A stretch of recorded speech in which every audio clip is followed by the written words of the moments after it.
Former TV broadcasters from the Pacific Northwest. Not only are they sassy, witty, funny, they touch on such relevant topics. But that's not why they're getting the award. In a way, I almost feel like it's cheating because they're former broadcasters, so they learned early on to just talk to one person. And it makes such a difference because when I listen to their podcast, they never say, you guys, or hey, everybody. They just talk as though, well, kind of like they're talking to each other, but as though we are in the room with them. And it always makes me want to lean in, listen more, and get the full benefit of what they're talking about. And the fact that they're funny makes it even better. So congratulations, Penny Legate and Julie Blacklow, a couple of dusty muffins. You get this week's Just You Award for being awesome podcasters. I actually didn't change till my 40s. I raised my kids. I was a single mom. I put all my energy into them. And when they went to college, I was like, okay, now's the time. And people are like, oh God, that's scary. Or, oh, you must be insane to doing that. And I'm like, but it's okay to do that. It doesn't mean that I have to have the same exact life my whole quote unquote time on this earth. And I always tell people that I've lived 7 or 8 or 9 lifetimes this lifetime. And I love it. I used to be a professional clown. Look at me now. Have you heard, if not now, when? If not you, then who? Are you being prompted to write a book? To create a podcast? Check out Leaving a Legacy at www.coachlaurie, that's Coach, LAURIE.com. And let's get started on your second act now. Has your life, your dreams been interrupted? Good news. It is possible to reinvent our lives. People are doing it every day, and some are brave enough to share the struggles, disappointments, and challenges. If you are looking for a new beginning, a do-over, or to rediscover your passion, maybe even find a new one, then grab a cup of coffee and let's talk. Interrupted, Act 2, Reinventing Your Legacy, with your host, Coach Laurie. Wendy Shugar with the Happy Hikers Fitness podcast. Welcome. Hi, how are you doing today? Happy Eclipse Day. Right? I saw somebody posted, it's an eclipse, not apocalypse. Well, thank you for taking time away from the eclipse to talk to us about podcasting. Absolutely. And thanks for having me. I appreciate it. What made you decide to podcast? I am a life coach. I started out as a life coach. I'm now a nature coach. I think it's important that people can hear what we're having to say. And sometimes people aren't aware enough or able enough to actually reach out and do it one-on-one. But if they listen, they get more information and it helps people out. So I think that that's really important. And how long have you been doing the podcast? I've been doing speaking and podcasting, it seems like forever.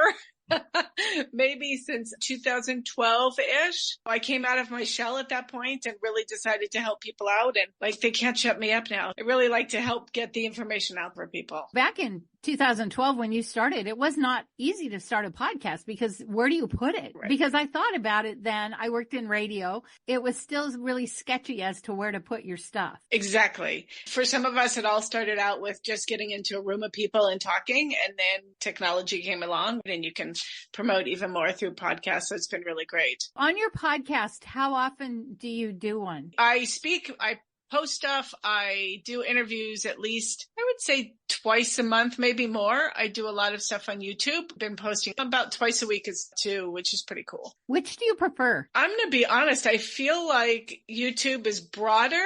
That probably doesn't sound great, but I think that I can reach a broader audience because I think the podcast, people have to know who I am to find me per se. So, but again, I am a firm believer that promote. So no matter where you promote, you're going to get 10% of listeners or business back. So I kind of try to spread it out everywhere. I'm always curious because I work in radio. I really like the audio. I'm good at editing, but as far as video, I don't really, true confession, I don't want to take the time to learn how to edit. So I just haven't. So if I do YouTube, I just put my logo and then the audio together. And I just had somebody, a business person, say, hey, you should do the videos. People want to see you. And I was like, oh man. So Canva is a great tool to use. You can now do videos on there, and you can add as many clips or as much as voiceovers or whatever you want. I just started playing with it about a year ago, but it takes me about a half an hour now to do videos, where before it would take me a good 2 to 3 hours. Really? So you just put the video in and edit it in Canva? I edit it in a different, whatever's on my computer. I can't remember what it's called, but then I'll upload the clip, and then I can put several clips together to create one long video. And then you can add the voiceovers from there, and you can add several different sound things on there. So you can like do your voiceover, then you can add music, then you can add whatever you want. Oh, I like that. I do a lot on Canva, but I haven't done any audio or video. So good to know. Thank you. Yes, absolutely. I really want to hear about what you do, because nature is just so healing. But I was also curious about podcasting, because you said, or YouTube, whichever, you want to give people information and bring people to you. Can you talk a little bit about how podcasting and doing YouTube has helped bring people to you? Well, it's a form of promotion. I teach or show or express how important it is to live your legacy life. And I think it's really important. So I like to give examples on my social media, whatever that may be, on how you can do that. Reality is we are taught in society that we should do several things, and it is to grow up, go to school, get a degree, make a lot of money, get married, retire, and die. And I don't know what your language is on the show, but I call that a crock of bleep, because I don't think that you should necessarily follow that. And I believe that you should live the life that you dream of, not what other people are telling you to do. And so I think that it's important to get that message out, because we are not told that enough. We are told from the time we are little kids, what do you want to be when you grow up? A doctor or an attorney, whatever the family is talking about. That may not be what you dream. And so I really try to push that in respect to that. That's why I take people out into nature to do these kinds of things. Because what's the one thing on the planet that doesn't judge? It's nature. People will say animals don't judge. Listen, I'm a big animal person, but they do. If you're big or you have purple hair or you have something shiny, they're going to judge you. The trees don't. They don't care. They're just there to give you that environment. And it's a beautiful thing. And so I have found when I push that on any podcast, YouTube, social media, people tend to calm down and their anxiety goes down. And so I really try to push that. I push forest bathing. I don't know if you've ever heard of that, but it's about going out into the trees. They release pheromones, which in return lowers your blood pressure, lowers your anxiety. It's really an amazing factor that happens. I've tried it out on any kind of different person I could try, and the results are always the same. People come away with going, oh my God, I feel better. It's really great. I heard about it because I heard about it from you when I found you. What it made me think about is, because I'm a big nature lover, but when I grew up on an island, there was a lot of trees just all around us in our backyard in the Pacific Northwest. I often think some of the really difficult childhood struggles and traumas I went through, I wonder if because I was surrounded by nature, not only trees, but water, I feel like that there was something there that helped me to get through. Absolutely. There's this saying, I don't really know where it came from, but it says, take a walk. When you have all this stuff going on and you're in the middle of the tornado and you can't see out of it, they talk about take a walk or just grab one thing and fix it at one thing at a time. It's all that concept. If you go out and you take a walk and you look at the trees and you look at the sky and you look at the birds, and even if you look at concrete or gardens, you're getting your attention out of here into in front of you, where you can think better and you can see better and you can actually act better. Lowering anxiety, lowering that expectation is an amazing thing. And you do better as a human when you can do that. And it just reminds me, so often we're looking for these big solutions, these big answers, and it's the simple thing. Breathe, go for a walk, hug a tree. Mm-hmm. Exactly. It's really simple. I mean, people don't take advantage of the fact that the earth, which is the ultimate nature, holds us up and holds all of us up at any given time. it's really giving us life. We need to learn from that. Let's learn how sun makes us happy, which is, i.e., vitamin D. And people don't know that. I don't know why people don't know that, but they don't. So it's a fun thing to be able to show people that it's the easy things that can help. It's not an overall solution, but it's a great tool to make things become a solution. Help us to cope better because, as we know, there are things in life that we just have to walk through. They're not going to necessarily go away. Yeah. Right. It's the way out is the way through, or everybody goes, walk to the light. And I know there's lots of connotations to that. It's the sun. The sun gives us life, really. So why not take advantage of that? And there's something to be said about walking. I don't know if you've ever heard of the word earthing. It's a study that's been done that talks about if you're having a really hard time or you need to ground, right? I know you've heard that word, grounding. Take your shoes off and put your feet in the sand or put your feet in the grass. At my other house that I lived at before this one, I actually built a sandbox in front of my house. And my neighbors thought I was insane as an adult to build a sandbox. Next thing I know, several months later, they're all sitting in the sandbox. I'm out. Old people, young people. It's a riot. So they talk about ground yourself, touch the earth. Allow it to give yourself healing and rejuvenate yourself. And there's actually sheets you can buy that plug into the grounding wire in your home that will help with that when you're indoors. There's all sorts of great solutions. I just found one of those. My sister sent me a link. They're great. We actually use them. We love them. Do you? Again, we grew up on the beach. When I was sick, my mom was like, go down and breathe the fresh air or go put your feet in the sand. And we didn't even know how lucky we were till we were adults that, my goodness, we got to grow up in nature. You're so lucky. I had a client send one of their kids here who was around 18. And I said, can you go dig a hole? And she had never touched the dirt. I mean, I know that's an exaggeration, but when she took her hand and she just started digging like this. And I went, no, get dirty.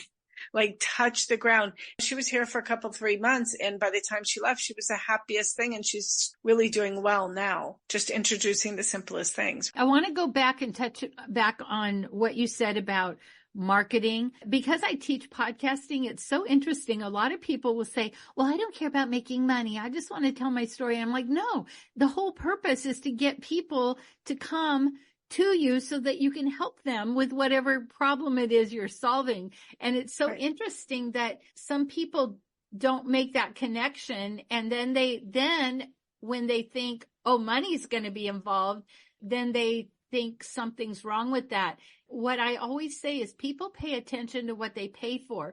And I know for me, I want to pay for an experience if that's what I'm looking for healing or even for a retreat.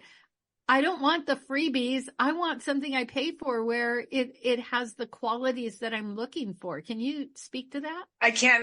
I want to say one thing, that if you do a podcast or social media or speeches or events, whatever you want to call them, if you don't charge money, people take advantage of you and don't show up. And it's because there's no exchange. And it really is all about exchange. You want to do exchange in abundance, 100%, but you need that other person on the other side of you to give their exchange so that they're invested in joining it.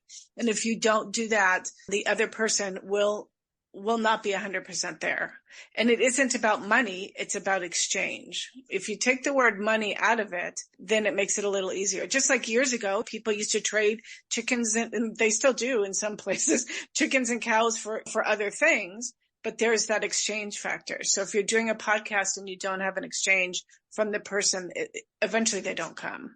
I've noticed that different times when I've done classes. I work in the recovery world, and often people are coming off getting their lives back together and they don't have money. And often I tell them, you will do yourself a favor if you can find the money, if you can find a way to pay for this. What I realize is offering the classes for free is the same thing. They don't show up. Now I've scheduled all this time to be generous. I'm wasting all of my time. Right. And then you start to feel like, oh God, what am I doing? Why am I doing this? What's happening? Many, many years ago, I was talking to, comically, a boyfriend of my mother's, and he was very, very successful.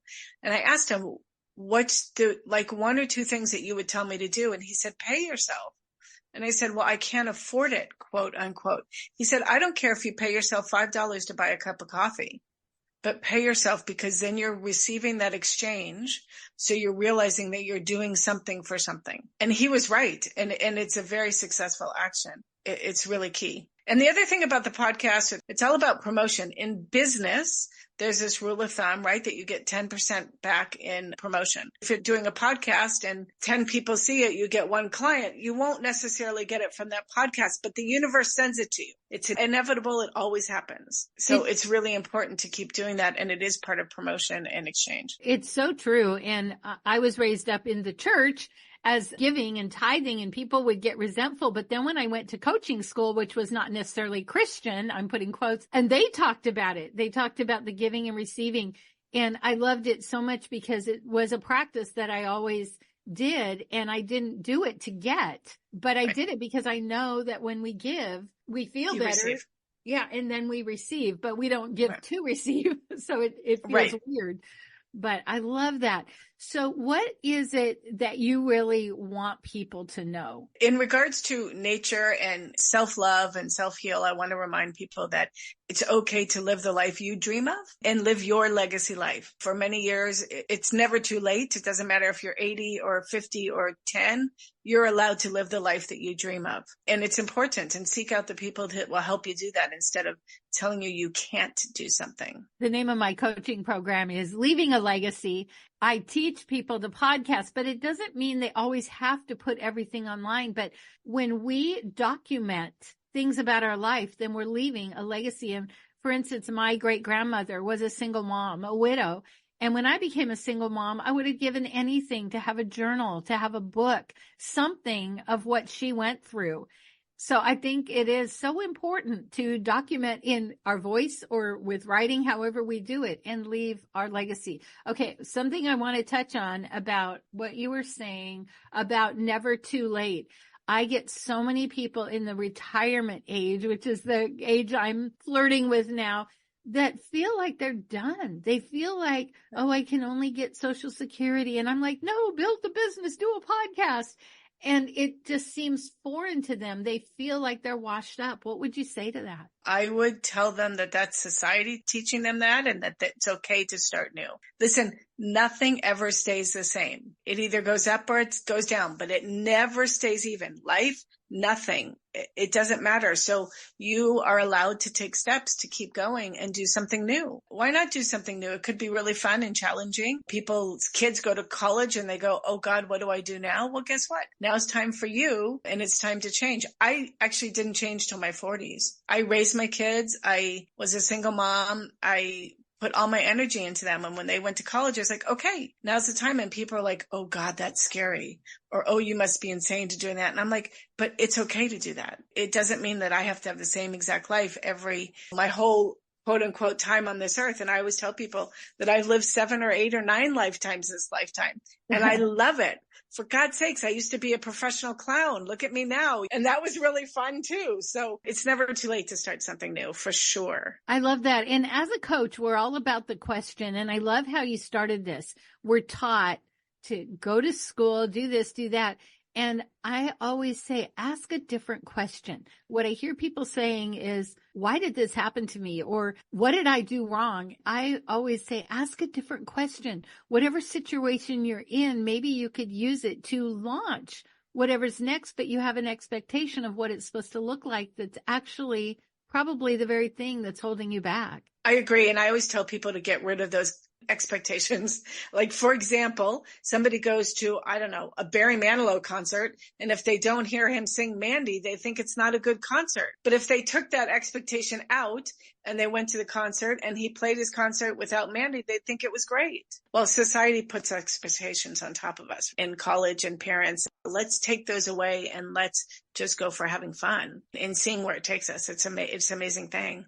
I talk about my grandmother who died actually 32 years ago this year. Still to this day, on her birthday, everybody in our family wakes up and makes French pancakes and posts it on Facebook. It's the craziest thing you've ever seen. And it's really cool. Except for me, because I'm vegan, so it's really hard to make them.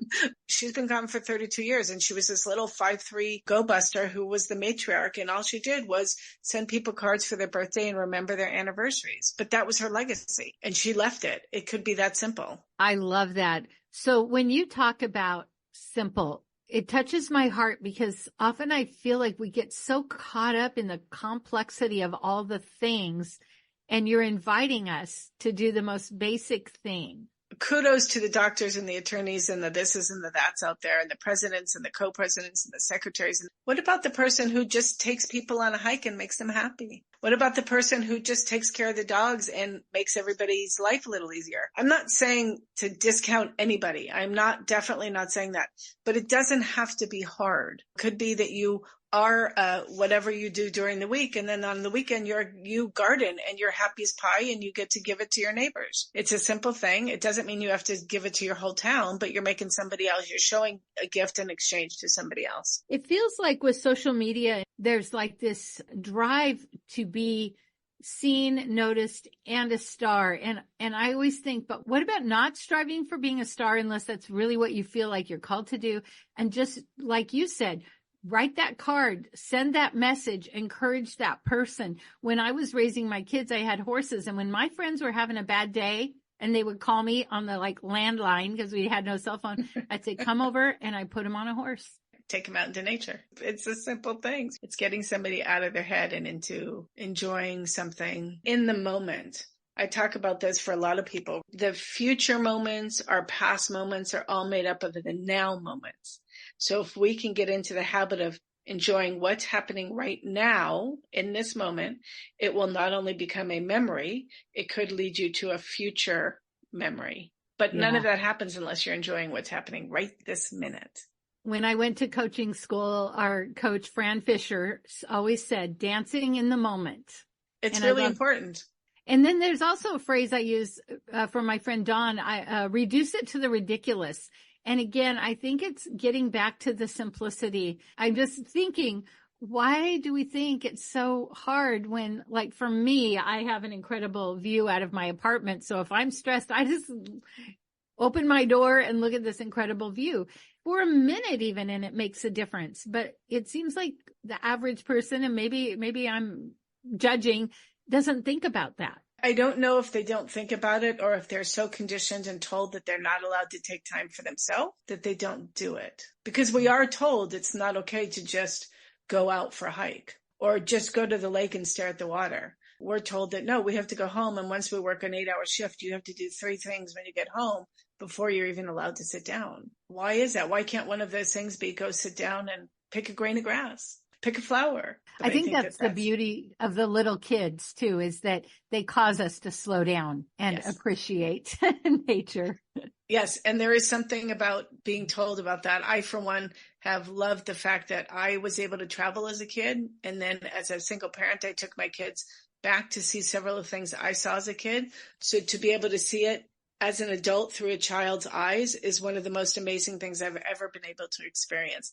And it's true. The kids live right now. They don't care what school class is happening next week. They want to go and play in the grass right now or play soccer, and they're enjoying it. And they make all those memories, and it's a beautiful thing. So my big takeaways are pay yourself and take, even if it's a minute, to enjoy nature and pay attention to just the world around us. My sister has a backyard sanctuary. Whenever I can, I love to just sit on her porch and watch the birds and the hummingbirds. It doesn't feel like an epic thing, but it is so epic when I think back on just the beauty and the relaxation that comes with that. And it's okay to allow your time to enjoy a moment. Right? How do we give ourselves permission to do that? What have you found with your clients? I tell them to throw everything society has told them out the window and start over. I hate to say that, but society teaches us not okay. There's a stigma about doing anything, a massage, any kind of self-love, when it's important. If you don't take care of yourself, you can't help others. You can't do well at your job. You become sick, so you become a burden. Take the time. It's okay. There's an author I love. Her name is Alex L. And she says, self-healing is an act of community service. That's really, really true. Because when we care for ourselves, then we care for others better. I think there's science behind that. I would bet that there is. I'm going to go look that up. But I would bet there is. Because if you don't take care of yourself, how are you going to help your kids? How are you going to help your parents who need help? How are you going to help your employee who's having a mental breakdown or crying because their dog died? If you're in a better place, some things will happen that'll bring you down, but then you allow yourself to heal and spend time on that stuff, and you become a better person. You're right. Better for the community. It's an amazing thought. That point you brought up is we don't seem to value self-care, but also even I know when people are grieving, I've had so many clients come to me and say, well, I never had the chance to grieve this loss or that loss. And I'm thinking how sad that we don't even feel that we are owed a moment to grieve something that's happened. What do we tell our kids when they're young? Stop crying, get up and keep going. It's really a sad thing. Hopefully the parents this day and age will not tell their kids to stop crying, but to let them sit in the moment and then move on, because it'll teach them more for when they become adults. That's wisdom. Wendy Shugar, Happy Hikers Fitness Podcast YouTube channel. Where can we find you? Is it just a .com on the end of that? There's a .com at the end of that, happyhikersfitness.com. The YouTube is Happy Hikers Fitness. They're all Instagram. It's everywhere. And if someone wants to coach with you, what does that look like? We go out hiking or kayaking, or some people can't hike, and that's okay too. We'll sit on a bench. There's no quote unquote expectations on you being able to do anything other than let's just sit under a tree and talk and figure out what you want. And it isn't about what I want, and it isn't about judging. It's what do you see your life doing and where you're going? And it's a beautiful thing. And I have had clients who have shown up and literally cannot walk, and we sit in the car. But, it's okay. I had a client who was 72, couldn't walk anywhere, and now she backpacks with me. It's amazing, actually. And it's not a testament to pushing her to do more. It's a testament to her getting outside and feeling like she's allowed to do things and gives herself permission to heal and to move forward. And it's a beautiful thing to watch. I love that. Wendy Shugar, happyhikersfitness.com. Thank you so much.